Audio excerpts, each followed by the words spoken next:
Hello students, तो स्वागत है आपका फिर से हमारे चैनल जीनियस माइंड पर। और आज की इस वीडियो में हम आपके लिए लेकर आए क्लास 8 का साइंस का चैप्टर नंबर 2 के all the important questions for your unit test exam. जी आपने सही सुना, यूनी टेस्ट एग्जाम के लिए साइंस के जितने भी इंपॉर्टेंट क्वेश्चंस रहेंगे वो सारे के सारे आज की इस वीडियो में हम चैप्टर 2 का डिस्कशन करेंगे। चैप्टर 1 का इंपॉर्टेंट क्वेश्चन का वीडियो अपलोडेड हो चुका है फॉर यूनिट टेस्ट एग्जाम। वापस बता दे रहा हूँ, यूनिट टेस्ट एग्जाम के लिए सेमेस्टर के लिए अलग से वीडियो आएगी। तो जितने भी ये चैप्टर 2 का डिस्कशन होगा आज, चैप्टर 2 का जितना भी इंपॉर्टेंट क्वेश्चन डिस्कस होगा, अगेन मैंने आपको बोला था कि इंपॉर्टेंट क्वेश्चन में हम क्या क्या डिस्कस करेंगे भाई। तो फिलअप्स डिस्कस करेंगे, फिलअप्स के बाद हम ये डिस्कस करेंगे कि ऑड मैन आउट कैसे आ सकते हैं। फिर उसके बाद हम देखेंगे कौन से इंपॉर्टेंट कोई डायग्राम अगर है तो कोई इंपॉर्टेंट डायग्राम की बात कर लेंगे। फिर इसके साथ साथ एक नेक्स्ट आपका रहता है नेम द फॉलोइंग की बात कर लेंगे। बड़े आंसर्स की हम बात नहीं करेंगे और याद रखना आपके एग्जाम में बड़े आंसर्स बहुत कम आएंगे। इसके बाद एक नेक्स्ट पैटर्न आपको और बताया मैंने, ट्रू और फॉल्स। ट्रू और फॉल्स बताया, ये सारे पैटर्न्स को आपको क्या करना है भाई, तो डिस्कस आउट करना है। तो अगर आपने इस पूरे के पूरे वीडियो को एंड तक देख लिया तो आपके ये सारे डाउट क्लियर हो जाएंगे। अगेन टेक्स्ट बुक साथ में लेकर बैठो और एक पेंसिल हाथ में लेकर बैठो ताकि आप क्या कर सके, सारे के सारे पॉइंटर्स को आप मार्क कर सके और जो भी क्वेश्चंस मैं बता रहा हूँ वो क्वेश्चंस वहां पर आप लिख सके। तो चलिए स्टार्ट करते हैं चैप्टर नंबर 2 के इंपॉर्टेंट क्वेश्चंस के साथ। चलिए, तो जब हम चैप्टर नंबर 2 के साथ स्टार्ट करेंगे तो ये चैप्टर आपका डील करता है हेल्थ एंड डिजीज का। साथ में सबसे फर्स्ट आपको यहाँ पर ये ध्यान देना, व्हाट इज हेल्थ एग्जाम में पूछेंगे तो health is a state of complete physical, mental and social wellbeingness and not merely the absence of any disease. आपको एग्जाम में पूछेंगे व्हाट इज हेल्थ, तो आपको ये स्टेटमेंट यहाँ से कैरी फॉरवर्ड करके सेम टू सेम चिपका देना है। चलिए, इसके बाद नेक्स्ट देखेंगे। नेक्स्ट पैटर्न को अगर हम चेकआउट करेंगे तो पूछा what is disease, condition of disturbance in physiological और psychological process of body is called as disease. ये आपको लिखना है, ये आपका क्या हो जाएगा भाई, तो स्टेटमेंट हो जाएगा। फिर इसके बाद एंट्री मारेंगे तो टाइप्स ऑफ डिजीज में पूछा है, तो आपको वेरियस टाइप ऑफ डिजीज हो सकते हैं और सबके बोलते हैं ना रीजंस अलग रहते हैं। तो हम दो तरीके से डिजीज को क्लासीफाई करेंगे, according to duration and according to reason. जब हम ड्यूरेशन की बात करेंगे तो क्रॉनिक एंड एक्यूट डिजीज आएगा। जब हम रीजन्स की बात करेंगे तो अगर हेरिडेटरी डिजीज है, मतलब क्या, जो आपके मम्मी पापा से आपको मिल रहा है, उससे हम बोलेंगे, एग्जाम्पल दिया उसका डाउन सिंड्रोम। अगर एक्वायर्ड डिजीज है, मतलब ये अगर सपोज जैसे आपको सर्दी हो जाती है, आपके फ्रेंड को ही है, उसने 2 बार 3 बार छींक मारी और आपको भी हो गई, बराबर। तो इसके अंदर एक होता है इन्फेक्शियस डिजीज और एक होता है नॉन इन्फेक्शियस डिजीज, बराबर। अभी इन्फेक्शियस डिजीज है ये कॉमन कोल्ड, वही मैंने जो बोला, सर्दी है, फ्लू है, फिर डेंगू है। फिर नॉन इन्फेक्शियस, तो एग्जाम में यहाँ पर क्वेश्चन कैसा आएगा, right the examples of acquired disease. तो अक्वायर्ड डिजीज में तुम्हें इन्फेक्शियस और नॉन इन्फेक्शियस लिखने और इनके एग्जांपल्स लिखने, या फिर write the example of hereditary disease तो वो लिखना, या फिर write the example of disease according to duration, तो तुमको ये दोनों नाम लिखने रहेंगे। इसके बाद जब आप आगे मूव ऑन करेंगे तो यहाँ पर देखो दिया, what do we mean by pathogen, ये क्वेश्चन आपको करना है। What do we mean by infectious disease, तो अभी इन्फेक्शियस डिजीज हम लोग ने देखो यहाँ पर बात की है, ये पैटर्न को आपको यहाँ पर स्टिक आउट कर देना है। दिस, ये वाला डायग्राम देख लो, ये डायग्राम कभी कभार दिखा के आपको पूछेंगे, this diagram belongs to tuberculosis. कौन किसका डायग्राम है भाई, तो ये ट्यूबरक्यूलोसिस का डायग्राम है। इन्फेक्शन थ्रू स्प्यूटम, स्प्यूटम का मतलब क्या होता है कि जो भी आप छींक रहे हो या फिर खांस रहे हो तो उसके साथ जो ब्लड निकलता है उसे बोलते हैं स्प्यूटम। मूव ऑन करते हैं नेक्स्ट पेज पे। जब आप नेक्स्ट पेज पर आएंगे तो यहाँ पर बहुत सारे इन्फेक्शियस डिजीज आपको दिया हुआ है। इन्फेक्शियस डिजीज की बात करेंगे तो क्या बोला, देखो, disease spread through contaminated air, water और vectors are called as infectious disease. तो यहाँ से आपको लिखना है इन्फेक्शियस डिजीज के बारे में। अब ये टेबल आपके लिए बहुत इंपॉर्टेंट हो जाता है। आपको क्या क्या याद रखना है, आपको नेम याद रखना है, फिर उसके बाद आपको ये पैथोजन याद रखना है, फिर मोड ऑफ इन्फेक्शन कैसे फैलता है वो याद रखना है, फिर सिम्टम्स याद रखने और प्रिवेंशन, सब कुछ याद रखना है। बट सबका नहीं याद रखना है, याद रखो, सबका नहीं याद रखना है। आपको सिर्फ किसका किसका याद रखना है, ध्यान से सुनना। आपको सिर्फ यहाँ पर टाइफॉइड याद रखना है, कॉलेरा याद रखना है, इसके बाद आप फिर ट्यूबरक्यूलोसिस याद रखिए, दैट्स इट, ये तीनों का याद रखिए। डिसेंट्री भी चाहिए तो आप डिसेंट्री एक बार याद रख सकते हैं कि डिसेंट्री का मतलब होता है जुलाब होना, पेट जो आपका जुलाब होता है ना, दैट इज जब आपको बहुत ज़्यादा वॉशरूम होता है एकदम पतला पानी के जैसा, उसको आप बोलते हो डिसेंट्री। इसके अंदर ORS कंजम्पशन इंपॉर्टेंट है, ये याद रखना। फिर एनोरेक्शिया नहीं, बस बाकी कुछ नहीं। ये खाली ये आपको याद रखना हेपेटाइटिस का कि यहाँ पर ये फैलता किससे, तो contaminated water and blood transfusion and sharing of needle से भी फैलता है। तो ये टेबल आपके लिए इंपॉर्टेंट हो जाएगा। तो ये टेबल को आपको एग्जाम के पहले पढ़ लोगे तो भी आपका काम चल जाएगा।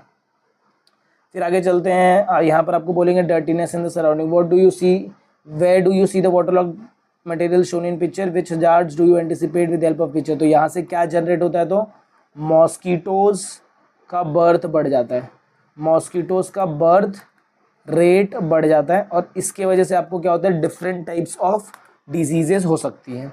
Let's move on to the next page and check out. Next page पे चलेंगे तो यहाँ पर क्या बोलेगा, some important disease of present day. First क्या है, डेंगू। अब इसके लिए तुम्हें सिर्फ क्या याद रखना है, मॉस्किटो लेग, ये इतना कुछ नहीं याद रखना है, आपको सिर्फ इधर आना है। Dengue is spread by Aedes aegypti. This disease is caused by Den1 virus belonging to type flavivirus। और इसके सिम्टम्स क्या रहेंगे, तो सिम्टम्स आपको सारे करने, दैट इज फर्स्ट एक्यूट है fever and headache, vomiting, pain in eye socket is very prominent symptom, decrease in platelet count that may lead to internal haemorrhage. फिर ये डायग्राम आपको दिखा सकते हैं, नहीं डायग्राम तो आपको पूछेंगे नहीं, सिर्फ आपको यहाँ से ये एक पॉइंटर और याद रख लेना है, malaria is spread by female Anopheles while elephantiasis by female Culex, Anopheles and Aedes grow in clean water while Culex grow in dirty sewage water. ये आपके लिए बहुत ज़्यादा इंपॉर्टेंट हो जाएगा, क्योंकि यहाँ से 2-3 क्वेश्चंस आपके आराम से बन सकते हैं। फिर इसमें चलेंगे तो स्वाइन फ्लू का रीजंस पूछा है, रीजंस ऑफ इन्फेक्शन पूछा है। तो infection for swine flu occurs through pigs and humans, viruses of swine flu are spread through, अभी याद रखना, viruses of swine flu are spread through secretion of nose, throat and saliva. Symptoms क्या रहेगा, difficulty in breathing, sore throat. तो यहाँ से ये 2 pointers आपको करने हैं। Let's move on to the next page. चलिए इसमें देखेंगे तो डायग्नोसिस ऑफ स्वाइन फ्लू, तो इसमें आपको कुछ याद नहीं रखना है, नाम भी याद नहीं रखना है, आपका काम हो जाएगा। इसके नीचे अब एड्स वाले सेक्शन में आएंगे, तो यहाँ से आपको सबसे पहले तो इसका फुल फॉर्म ही याद रख लेना, एक्वायर्ड इम्यूनोडेफिशिएंसी सिंड्रोम। कौन से वायरस की वजह से होता है, सबसे पहले तो आपको ये हेडिंग याद रखनी है, कौन से virus, this is caused by HIV, human immunodeficiency virus. फिर diagnosis of AIDS can not be confirm without testing, ELISA is a test use for its proper diagnosis, ये पूछेंगे। Symptoms of AIDS are symptoms of AIDS are person specific और due to progressive, इसके अंदर क्या होता है, weakening of natural immunity, आपकी जो नेचुरल इम्यूनिटी रहती है वो वीक हो जाती है। ऑलवेज रिमेंबर, देखो AIDS does not occur due to touching and sharing the food with infected HIV infected person और by nursing the HIV patient, our behaviour with HIV infected person must be normal. इसमें से कुछ नहीं पूछेंगे। HIV was first reported in African species of monkeys according to National AIDS Control Program, नहीं, India occur through unsafe sexual contacts, कुछ नहीं, यहाँ से कुछ नहीं पूछेंगे। इन्फेक्शन, अभी इसके आएंगे, इसके ऊपर आएंगे तो यहाँ पर है इन्फेक्शन थ्रू एनिमल्स, एनिमल्स के साथ क्या क्या, मतलब एनिमल्स आपको क्या क्या इन्फेक्शन कॉज कर सकते हैं। रेबीज की अगर हम बात करेंगे तो इट इज़ इन्फेक्टेड थ्रू, देखो this is a viral disease. अच्छा, सबसे पहला तो ये कैसा डिजीज है भाई, तो वायरस की वजह से, due to the bite of infected dog, rabbit and monkey, virus enter the brain via nerves, कहाँ पर एंटर करेंगे, ब्रेन वाया नर्व्स। और इसमें आपको सबसे ज़्यादा क्या देखने को मिलता है, hydrophobia is one of the important symptom of this disease. In this case the victim shows extreme fear of water, hydrophobia का मतलब होता है उसको पानी से डर लगेगा। Rabies is a fatal disease, मतलब it can cause death. However, fatality can be prevented by timely vaccination before onset of symptoms. Symptoms start to appear. अभी ये भी आपको याद रखना है, 90 to 175 डेज में डॉग बाइट के सिम्टम्स आपको दिखने लगेंगे। सिम्टम्स क्या क्या रहेंगे, तो fever for 2 to 12 weeks, exaggeration in behaviour and hydrophobia. I hope आपको ये जो पॉइंटर्स मार्क करके दिए, ये सब आपके पॉइंटर्स इंपॉर्टेंट क्वेश्चंस के ही हैं। पॉइंटर्स ये जो मैं मार्क करके दे रहा हूँ ना, ये एक्चुअल में क्या पता है क्या, these are nothing but your answers, और इसी पे आपके क्या बनेंगे भाई, तो क्वेश्चंस बनेंगे। चलिए नेक्स्ट पेज पे देखते हैं। तो अभी तक इन्फेक्शियस डिजीज की बात हो रही थी, अब देखेंगे नॉन इन्फेक्शियस डिजीज। जब मैं नॉन इन्फेक्शियस डिजीज की बात करूंगा तो कौन से डिजीज आएंगे, ध्यान से सुनो। सबसे पहले यहाँ पर वो लोग ने बात किया है कि disease which do not occur through infections and body contact are called as non-infectious diseases. Such diseases arise in human body itself due to certain reason. अभी इसके अंदर एग्जाम्पल क्या है, सबसे फर्स्ट एग्जाम्पल आपको दिया किसका, कैंसर का। अब कैंसर के लिए क्या क्या ध्यान दे देना, वो देखो, uncontrolled and abnormal growth is called as cancer, ये आपके लिए इंपॉर्टेंट है। फिर ग्रुप और lump of cancerous cell is called as malignant tumour. Reasons क्या क्या है इसके, देखिए तो consumption of tobacco, gutkha, smoking, alcoholism, lack of fibre content in food, फिर excessive consumption of junk food. इसमें से आप कोई भी 2 से 3 रीजन लिख सकते हो, max to max 2 to 3 reason, उससे ज़्यादा नहीं है। सिम्टम्स की अगर आप बात करें तो सिम्टम्स में chronic cough, hoarse voice, difficulty in swallowing, इसमें से भी अगेन आप 2 से 3 सिम्टम लिख सकते हो, पूरा नहीं लिखोगे तो भी चलेगा। Lump in breast, incurable scar and inflammation, unexplained weight loss, ऐसा लिख देंगे तो भी चल जाएगा। इसके बाद कैंसर के बाद नेक्स्ट आता है आपका डायबिटीज़। अच्छा, ये किसकी वजह से होता है? सबसे पहला ये the hormone insulin produce in pancreas controls the level of sugar glucose in blood. If insulin is secreted in low quantity, glucose level cannot be controlled. This disorder is called as diabetes.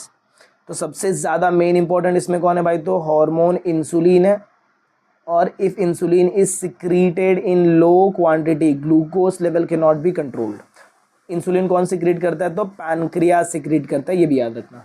Symptoms which can not be ignored, frequent urination at night, increased obesity और weight loss, reasons for diabetes, heredity, obesity, lack of physical exercise and mental stress. तो exam में ये छोटे छोटे जो रहेंगे ना वो तुमसे पूछेंगे। Preventive measures following the proper diet. अच्छा, इसका प्रिवेंटिव मेजर क्या है? Following the proper diet, medicine and exercise under the supervision of doctor helps to keep the diabetes under control. तो इसका प्रिवेंटिव मेजर्स भी आपको याद रखना है क्योंकि स्पेशली अलग से दिया गया है। Let's move on to the next page. Next यहाँ पर एंट्री मारेंगे तो यहाँ पर क्या बोला? देखो, India has the largest number of diabetes patient in the world, ये आप याद रख सकते हो थोड़ा सा। फिर हार्ट डिजीज़ की अगर बात करेंगे तो efficiency of the heart decrease due to decreased blood supply and thereby oxygen and nutrient supply to the heart muscles. तो ये होता है एफिशिएंसी ऑफ हार्ट। एफिशिएंसी मतलब आपका हार्ट कितना अच्छे से काम कर रहा है, उसका एक ही काम है, ब्लड को पहुंचाना। If someone has heart attack, immediate consultation of doctor, इसका कुछ नहीं है। One should not ignore this symptom: severe chest pain, pains in shoulder, neck and arms, cramps in hand and uneasiness. These are the symptoms of heart disease. मतलब ये heart attack के symptoms हो सकते हैं। रीजंस ऑफ हार्ट अटैक, अच्छा ये exam में आपको पूछेंगे what are the reasons of heart attack, तो ये आपको लिखना है। इसमें से बहुत सारी चीज़ आपको याद रह जाएंगी, जैसे स्मोकिंग याद रह जाएगा, alcoholism, diabetes, hypertension, obesity. Obesity का मतलब होता है मोटापा, lack of physical exercise, mental stress, anger and anxiety. फिर इसके बाद ये देख लो, हार्ट डिजीज़ यहाँ पर दिया है। बाईपास सर्जरी हो सकता है, एंजियोप्लास्टी हो सकता है, हार्ट ट्रांसप्लांट हो सकता है, installation of stents, installation of pacemaker, open heart surgery. तो ये डायग्राम आपके लिए इंपॉर्टेंट रहेगा। इसको बोलते हैं प्रिवेंटिव मेजर्स या फिर क्योर। अब आपको इतना समझ में आ गया रहेगा कि क्या क्या हमने बात किया अभी तक। इसके बाद मिसयूज़ ऑफ मेडिसिन पर आते हैं। जब हम मिसयूज ऑफ मेडिसिन की बात करेंगे, ये वाला टेक्निक जो दिख रहा है, sometimes some people take the medicine without prescriptions of doctor, overdose of medicine में इफेक्ट अवर बॉडी। तो याद रखना, ओवरडोज ऑफ मेडिसिन में effect our body. Overdose of antibiotic में lead to nausea, stomach ache, dysentery, rash, white patches on tongue etcetera. यहाँ से सिर्फ आपको इतना ही याद रखना, उससे ज़्यादा नहीं याद रखना। तो चलिए मूव ऑन करते हैं नेक्स्ट पेज। अच्छा, यहाँ पर एक वर्ड आपको मिलेगा, that is a generic medicine. देखो ये जेनेरिक मेडिसिन दिख रहा है, yes. Generic medicine are also known as general medicine. This are manufactured and distributed without any patent. इसको पेटेंट के फॉर्म में नहीं बनाते, याद रखना, पेटेंट के फॉर्म में नहीं बनाते। तो एग्जाम में ये क्वेश्चन आपको पूछ सकते हैं। The medicine are at par in quality with branded medicine. Production cost of this medicine is very low due to fewer expenses on research as their formula is readily available. तो यहाँ से again ये generic medicine पे आपको question, important question मिल जाएगा। सबसे पहला तो ये पेटेंट यूज़ नहीं करते, इन्हें जनरल मेडिसिन बोला जाता है। और इनका कॉस्ट कैसा रहता है? ब्रांडेड मेडिसिन की वजह से। ब्रांडेड मेडिसिन से जब आप कंपेयर करेंगे तो इनका कॉस्ट कैसा रहता है। फिर यहाँ पर आ जाते हैं लाइफस्टाइल पे। Lifestyle include the daily routine of the type nowadays habits like staying in bed till late morning and going to bed late in night, frequent changes in meal timing, lack of physical exercise, consumption of junk food etc. have been increased. Due to this such peoples are getting sick frequently. अब इसका एक सबसे best तरीका क्या है? frequency of becoming sick is to be lowered. People should follow right lifestyle. It must include sufficient sleep, right food, yoga asanas, pranayam, physical exercise. Physical exercise should also be as per one's own capacity. ऐसा नहीं कि आप बहुत सारा exercise एक ही दिन कर लिए, नहीं, थोड़ा थोड़ा करिए, बट रोज करिए। फिर यहाँ से एग्जाम में आपको पूछेंगे, देखो ये वाला स्टेटमेंट तो कंपलसरी आता है। Pranayama and yogasanas should be performed under the expert supervision. See the videos of pranayama and yogasanas. Vaccination की अगर बात करें तो vaccination is important to prevent. अच्छा, वैक्सीनेशन सिर्फ किसके लिए रहेगा? तो भाई इन्फेक्शियस डिजीज के लिए रहेगा। तो एग्जाम में पूछेंगे dash is important to prevent the infectious disease, तो आप क्या लिखेंगे? वैक्सीनेशन। आपको यहाँ से ये डेट याद रखने, इसमें ये डेट में से कोई भी एक डेट आपको एग्जाम में मिलेगा। तो आई होप आपको यहाँ तक के सारे क्वेश्चन समझ में आ गए रहेंगे। Let's move on to the last page. अभी यहाँ पर याद रखना, 1 can save the life of 12 person by donating the blood for 4 times a year. अगर आप पूरे साल में 4 बार ब्लड डोनेट कर रहे हैं, मतलब आप कम से कम 12 लोगों की जान बचा रहे हैं। फिर आ जाते हैं ये क्वेश्चंस को चेकआउट करते हैं। तो यहाँ पर डिफरेंस बिटवीन तो आपको करना ही है, आइडेंटिफाई द ऑड टर्म आपको करना है 1 सेंटेंस, ये मैंने आपको बता दिया, तो आपका आंसर फटाफट यहाँ से आपको मिल जाएगा। फिर यहाँ पर आप जाएंगे तो ये क्वेश्चन 5 आपको करना है, प्रिवेंटिव मेजर्स। इसके सारे के सारे प्रिवेंटिव मेजर्स दिए हुए हैं, तो वो आपको वहीं से डायरेक्ट लिखना है। मेक अ लिस्ट, ये अगेन आपको इसके लिए क्या फॉलो करना है बताया, टेबल फॉलो करना है। फिजिकल एक्सरसाइज, योगासना अभी हम लोग ने बात किया, और बैलेंस डाइट। तो आई होप आपको ये सारे के सारे इंपॉर्टेंट क्वेश्चन समझ में आ गए रहेंगे। जितने भी पॉइंटर्स मार्क करके दिए ना भाई, वही आपके इंपॉर्टेंट क्वेश्चंस बनेंगे, और यहीं से आपके जो क्वेश्चंस फ्रेम होंगे ना, 10 मार्क्स का पेपर होगा या फिर 20 मार्क्स का पेपर, तो यहीं से आपके क्वेश्चन फ्रेम होंगे, जो भी इंपॉर्टेंट पॉइंटर्स मार्क करके दिए। इन्हें बोला जाता है इंपॉर्टेंट पॉइंटर्स। नॉर्मली ऐसे पैटर्न को हम यूज़ कब करते पता है क्या, हम यूज़ करते 9th एंड 10th में ऐसे पॉइंटर्स पढ़ते, बट मैं आपको 8th में भी बता के दे रहा हूँ कि कौन से पॉइंटर से आपको एग्जाम में क्वेश्चन आ जाएगा। तो जो मार्क करा के दिया है उसे आप ज़्यादा से ज़्यादा क्या करें पता है क्या, ज़्यादा से ज़्यादा रिवाइज करें, बार बार पढ़े, तो एग्जाम के क्वेश्चन आप इजीली सॉल्व आउट कर लेंगे। तो चलिए मिलते हैं अगले वीडियो में कुछ ऐसे नए और इंपॉर्टेंट क्वेश्चन के साथ, कुछ नए चैप्टर के साथ। तब तक के लिए have a good day and take care. Please revise, ताकि आपका क्वेश्चन पेपर यूनिट टेस्ट का जो रहेगा बहुत सिंपल जाए। और अगर आपका पेपर इजी जाए तो अगेन इस चैनल पर आके कमेंट जरूर कर दीजिएगा कि येस हेल्प हुई है, ताकि हम सेमेस्टर के लिए भी ऐसी वीडियोस आपके लिए बना सकें।